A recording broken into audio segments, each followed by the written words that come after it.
मेरे मित्र श्रीमान जयराम ठाकुर जी, प्रदेश के अध्यक्ष, हमारे पुराने साथी श्रीमान सुरेश जी,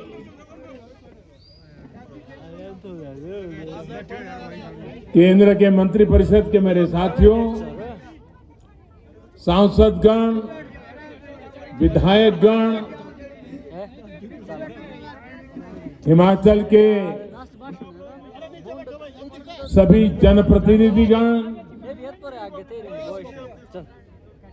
आज मेरे जीवन में एक विशेष दिवस भी है और उस विशेष दिवस पर इस देवभूमि को प्रणाम करने का मौका मिले, इससे बड़ा जीवन का सौभाग्य क्या हो सकता है। आप इतनी बड़ी तादाद में हमें आशीर्वाद देने के लिए आए, मैं आपका बहुत बहुत आभार व्यक्त करता हूं।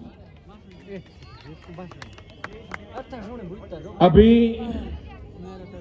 देश के करोड़ों करोड़ किसानों को उनके खाते में पीएम किसान सम्मान निधि का पैसा ट्रांसफर हो गया, पैसा उनको मिल भी गया और आज मुझे शिमला की धरती से देश के 10 करोड़ से भी ज्यादा किसानों के खाते में पैसे पहुंचाने का सौभाग्य मिला है। वे किसान भी शिमला को याद करेंगे, हिमाचल को याद करेंगे, इस देवभूमि को याद करेंगे। मैं इन सभी किसान भाइयों बहनों को भी हृदय से बहुत बहुत बधाई देता हूं, अनेक अनेक शुभकामनाएं देता हूं। साथियों, ये कार्यक्रम शिमला में है, लेकिन एक प्रकार से ये कार्यक्रम आज पूरे हिंदुस्तान का है। हमारे यहां चर्चा चल रही थी कि सरकार के 8 साल होने पर कैसा कार्यक्रम किया जाए, कौन सा कार्यक्रम किया जाए। तो हमारे नड्डा जी जो हिमाचल के ही हैं,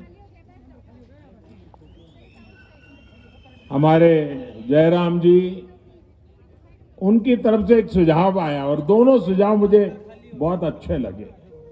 ये 8 वर्ष के निमित्त कल मुझे कोरोना काल में जिन बच्चों ने अपने माता और पिता दोनों खो दिए, ऐसे बच्चों का जिम्मा संभालने का अवसर कल मुझे मिला।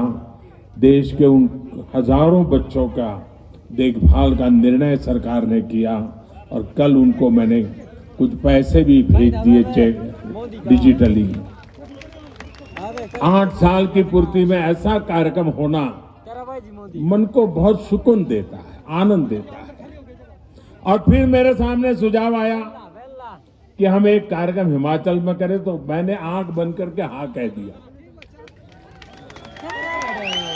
क्योंकि मेरे जीवन में हिमाचल का स्थान इतना बड़ा है और खुशी के पल अगर हिमाचल में आकर के बिताने का मौका मिले तो फिर तो बात ही क्या बनती है जी।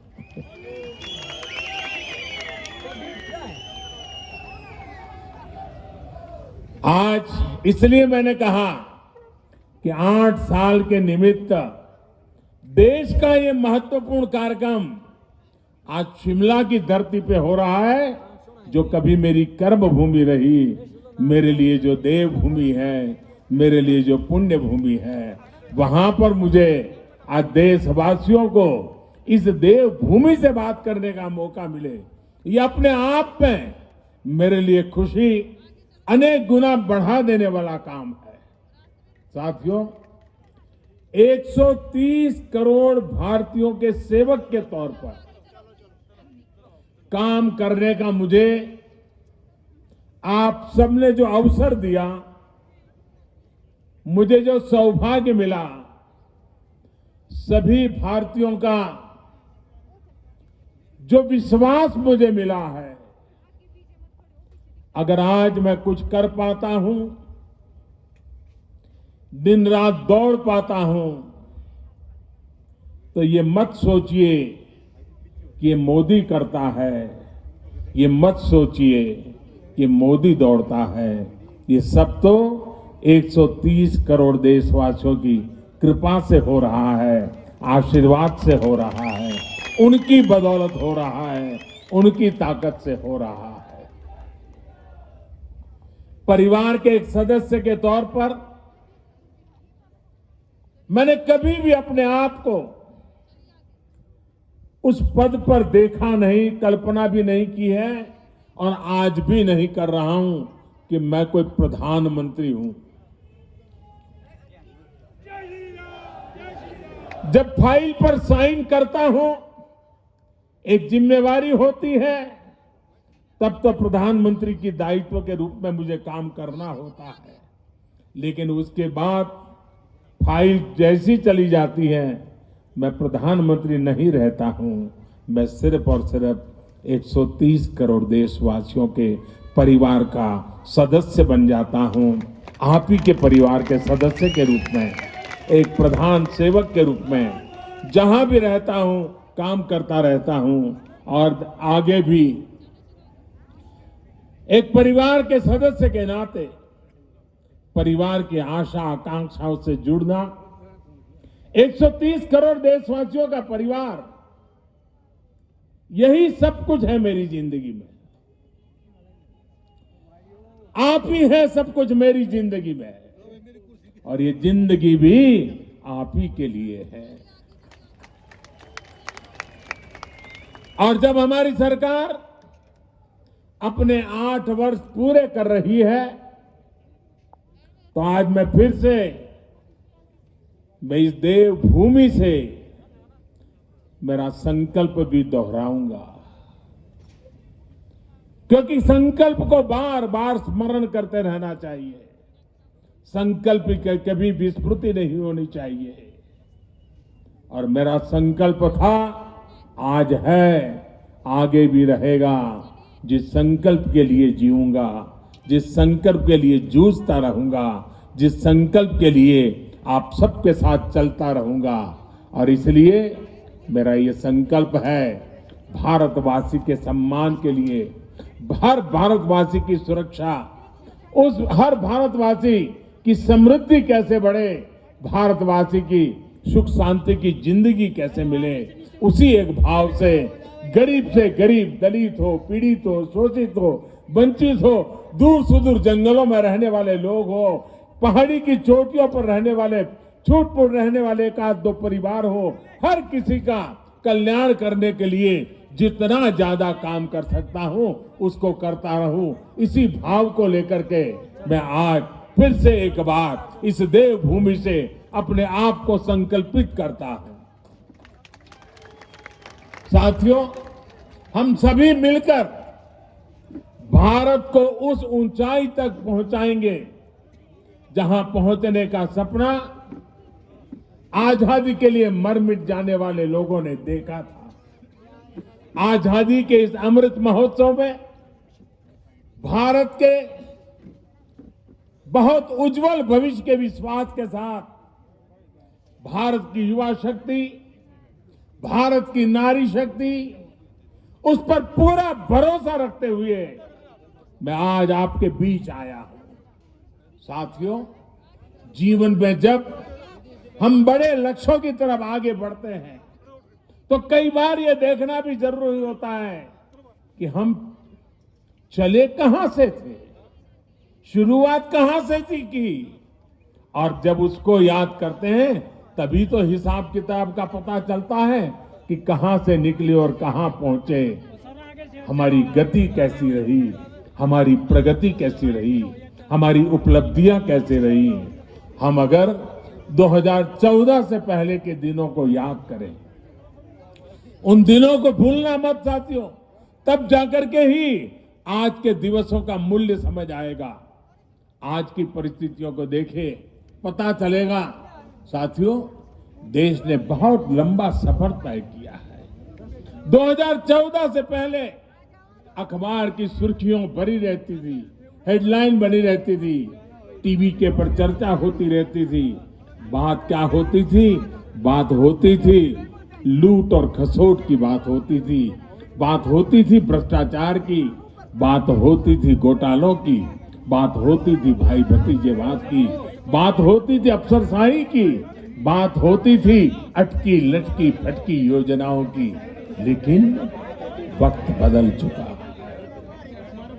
आज चर्चा होती है सरकारी योजनाओं से मिलने वाले लाभ की। सिरसा से कोई समा देवी, सिरमौर से हमारी कोई समा देवी कह देती है कि मुझे ये लाभ मिल गया। आखिरी घर तक पहुंचने का प्रयास होता है। गरीबों के हक का पैसा सीधा उनके खाते में पहुंचने की बात होती है। आज चर्चा होती है दुनिया में भारत के स्टार्टअप की। आज चर्चा होती है, वर्ल्ड बैंक भी चर्चा करता है भारत के ईज ऑफ डूइंग बिजनेस की। आज हिंदुस्तान के निर्दोष नागरिक चर्चा करती है अपराधियों पर नकेल कसने की हमारी ताकत की। भ्रष्टाचार के खिलाफ जीरो टॉलरेंस के साथ आगे बढ़ने की। 2014 से पहले की सरकार ने भ्रष्टाचार को सिस्टम का जरूरी हिस्सा मान लिया था। तब की सरकार भ्रष्टाचार से लड़ने की बजाय उसके आगे घुटने टेक चुकी थी। तब देश देख रहा था कि योजनाओं का पैसा जरूरतमंद तक पहुंचने के पहले ही लूट जाता है। लेकिन आज चर्चा जन धन खातों से मिलने वाले फायदों की हो रही है। जन धन, आधार और मोबाइल से बनी त्रिशक्ति की हो रही है। पहले रसोई में धुआं सहने की मजबूरी थी, आज उज्ज्वला योजना से सिलेंडर पाने की सहूलियत है। पहले खुले में शौच की बेबसी थी, आज घर में शौचालय बनवाकर सम्मान से जीने की आजादी है। पहले इलाज के लिए पैसे जुटाने की बेबसी थी, आज हर गरीब को आयुष्मान भारत का सहारा है। पहले ट्रिपल तलाक का डर था, अब अपने अधिकारों की लड़ाई लड़ने का हौसला है। साथियों, 2014 से पहले देश की सुरक्षा को लेकर चिंता थी, आज सर्जिकल स्ट्राइक, एयर स्ट्राइक का गर्व है। हमारी सीमा पहले से ज्यादा सुरक्षित है। पहले देश का नॉर्थ ईस्ट अपने असंतुलित विकास से, भेदभाव से आहत था, दुखी था। आज हमारा नॉर्थ ईस्ट दिल से भी जुड़ा है और आधुनिक इंफ्रास्ट्रक्चर से भी जुड़ रहा है। सेवा, सुशासन और गरीबों के कल्याण के लिए बनी हमारी योजनाओं ने लोगों के लिए सरकार के मायने ही बदल दिए। अब सरकार माई बाप नहीं है, वो वक्त चला गया। अब सरकार सेवक है, सेवक, जनता जनार्दन की सेवक है। अब सरकार जीवन में दखल देने के लिए नहीं, बल्कि जीवन को आसान बनाने के लिए काम कर रही है। बीते वर्षों में हम विकास की राजनीति को देश की मुख्य धारा में लाए हैं। विकास की इसी आकांक्षा में लोग स्थिर सरकार चुन रहे हैं, डबल इंजन की सरकार चुन रहे हैं। साथियों, हम लोग अक्सर सुनते हैं कि सरकारें आती है, जाती हैं, लेकिन सिस्टम वही रहता है। हमारी सरकार ने इस सिस्टम को ही गरीबों के लिए ज्यादा संवेदनशील बनाया। उसमें निरंतर सुधार किए। पीएम आवास योजना हो, स्कॉलरशिप देना हो या फिर पेंशन योजनाएं, टेक्नोलॉजी की मदद से हमने भ्रष्टाचार का स्कोप कम से कम कर दिया। जिन समस्याओं को पहले परमानेंट मान लिया गया था, हम उसके परमानेंट सॉल्यूशन देने का प्रयास कर रहे हैं। जब सेवा, सुशासन और गरीब कल्याण का लक्ष्य हो तो कैसे काम होता है, इसका एक उदाहरण है डायरेक्ट बेनिफिट ट्रांसफर स्कीम। अभी मैं जो कह रहा था, डीबीटी के माध्यम से, डायरेक्ट बेनिफिट स्कीम के माध्यम से 10 करोड़ से अधिक किसान परिवारों के बैंक खाते में सीधे 21,000 करोड़ रुपए ट्रांसफर हो गए। ये हमारे छोटे किसानों की सेवा के लिए है, उनके सम्मान की निधि है। बीते 8 साल में ऐसे ही डीबीटी के जरिए हमने 22 लाख करोड़ रुपए से ज्यादा सीधे देशवासियों के अकाउंट में ट्रांसफर किए हैं। और ऐसा नहीं हुआ कि 100 पैसा भेजा तो पहले 85 पैसा लापता हो जाता था। जितने पैसे भेजे वो पूरे के पूरे सही पते पर, सही लाभार्थी के बैंक खातों में भेजे गए हैं।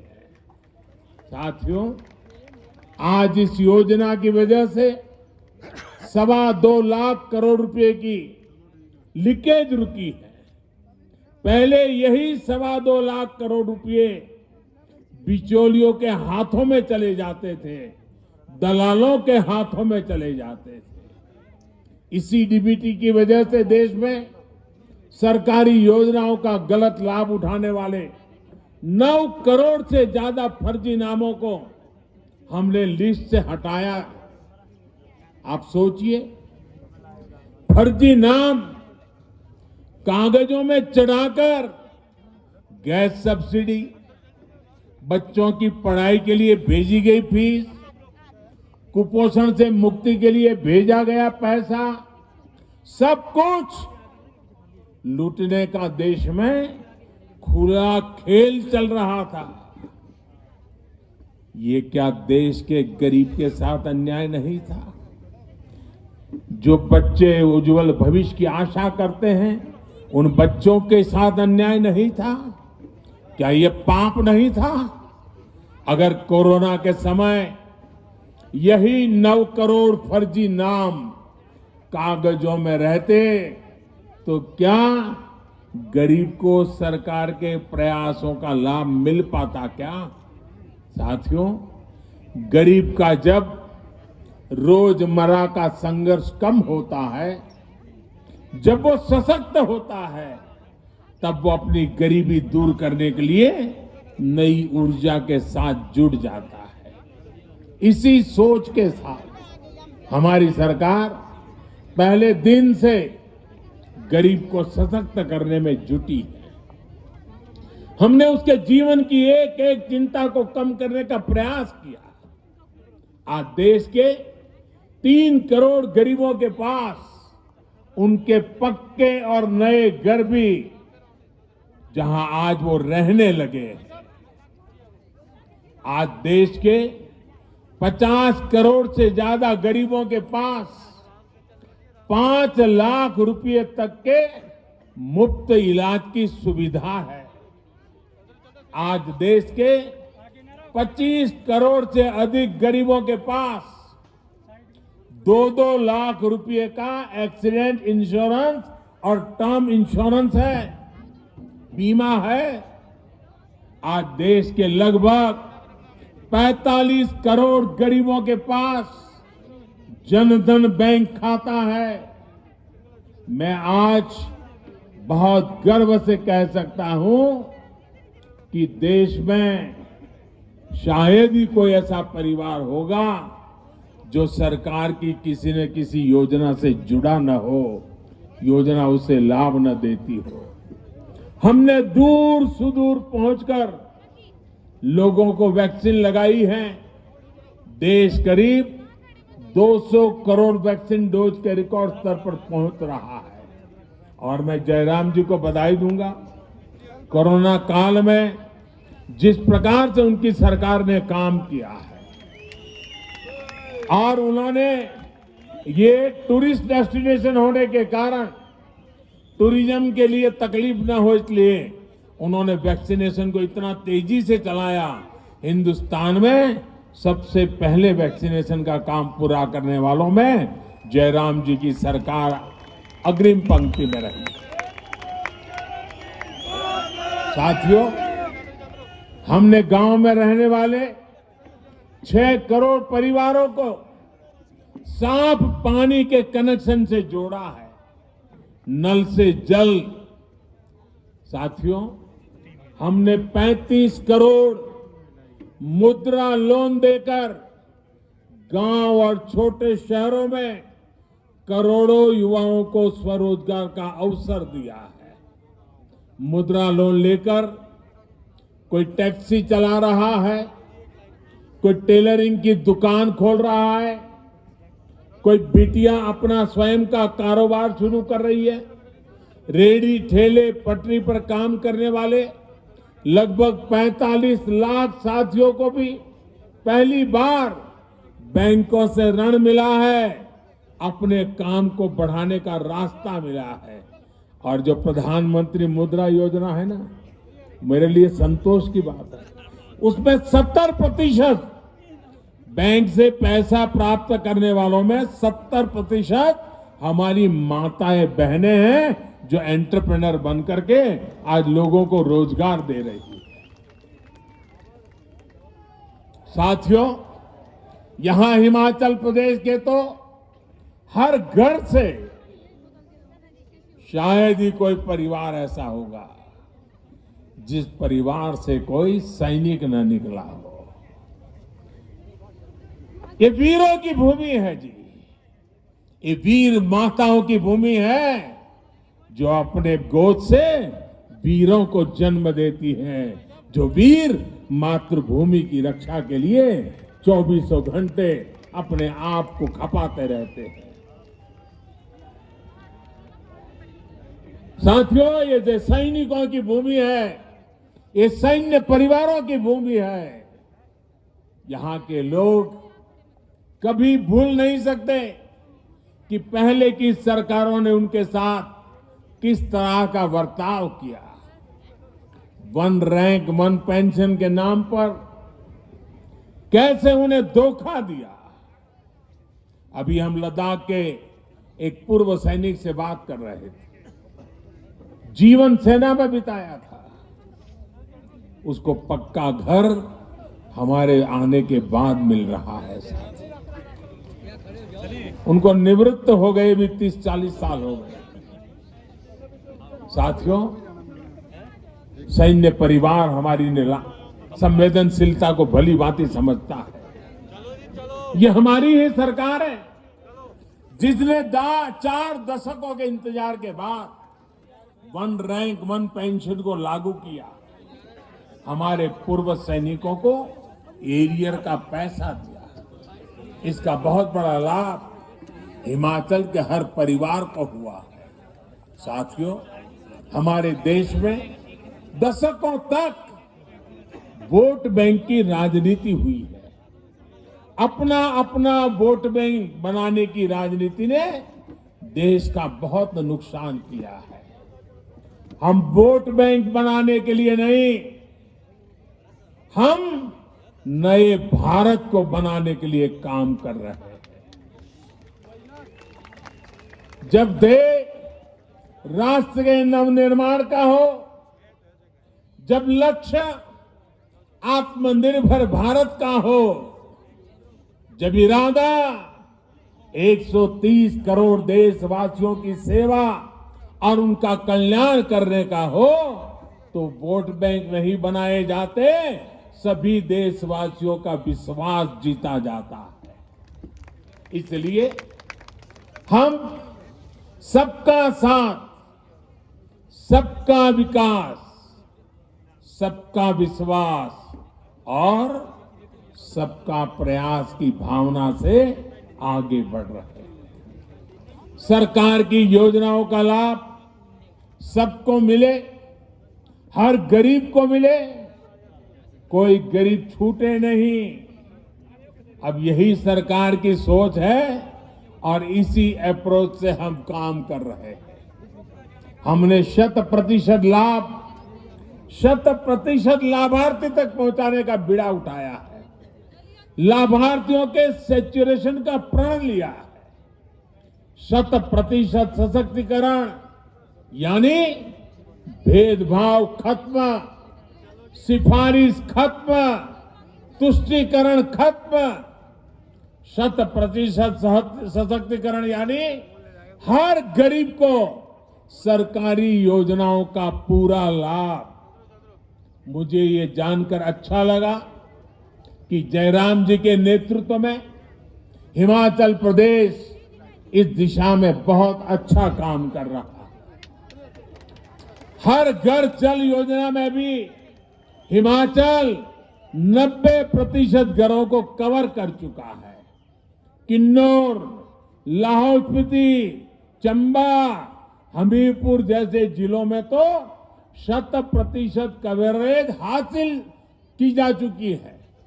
साथियों, मुझे याद है 2014 से पहले जब मैं आपके बीच आता था तो कहता था कि भारत दुनिया से आंख झुकाकर नहीं, आंख मिलाकर बात करेगा। आज भारत मजबूरी में दोस्ती का हाथ नहीं बढ़ाता है, और जब मजबूरी में दोस्ती का हाथ बढ़ाता है ना तो ऐसे बढ़ाता है। बल्कि आज भारत मदद करने के लिए हाथ बढ़ाता है और हाथ ऐसे करके ले जाता है। कोरोना काल में भी हमने 150 से ज्यादा देशों को दवाइयां भेजी हैं, वैक्सीन भेजी है, और इसमें हिमाचल प्रदेश के फार्मा हब बद्दी की भी बड़ी भूमिका रही है। भारत ने सिद्ध किया है कि हमारे पास पोटेंशियल भी है और हम परफॉर्मर भी हैं।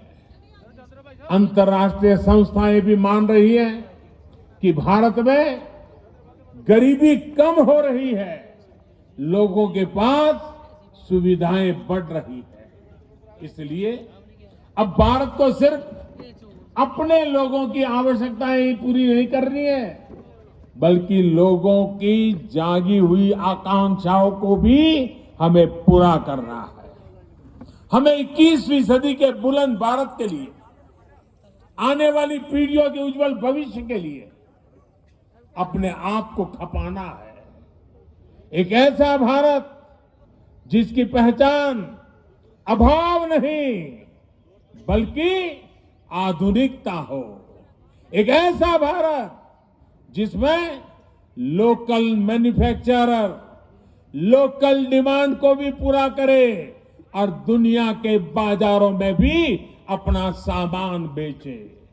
एक ऐसा भारत जो आत्मनिर्भर हो, जो अपने लोकल के लिए वोकल हो, जिसे अपने स्थानीय उत्पादों पर गर्व हो। हमारे हिमाचल का तो हस्तशिल्प, यहां की वास्तुकला वैसे ही इतनी मशहूर है। चंबा का मेटल वर्क, सोलन की पाइन आर्ट, कांगड़ा की मिनिएचर पेंटिंग के लोग, और इसे देखकर टूरिस्ट लोग दीवाने हो जाते हैं। ऐसे उत्पाद देश के कोने कोने में पहुंचे, अंतर्राष्ट्रीय बाजारों की रौनक बढ़ाए, इसके लिए हम काम कर रहे हैं। वैसे भाइयों और बहनों, हिमाचल के स्थानीय उत्पादों की चमक तो अब काशी में बाबा विश्वनाथ के मंदिर तक पहुंच गई है। कुल्लू में बनी हमारी माताओं बहनें बनाती हैं। कुल्लू में बनी पोहलें सर्दी के मौसम में काशी विश्वनाथ मंदिर के पुजारियों और सुरक्षा कर्मियों की मददगार बन रही है। बनारस का सांसद होने के नाते मैं इस उपहार के लिए हिमाचल प्रदेश के लोगों का विशेष आभार व्यक्त करता हूं। साथियों, बीते 8 वर्षों के प्रयासों के जो नतीजे मिले हैं, उनसे मैं बहुत विश्वास भरा हुआ हूं, आत्मविश्वास से भरा हुआ हूं। हम भारतवासियों के सामर्थ्य के आगे कोई भी लक्ष्य असंभव नहीं है। आज भारत दुनिया की सबसे तेजी से बढ़ती अर्थव्यवस्थाओं में एक है।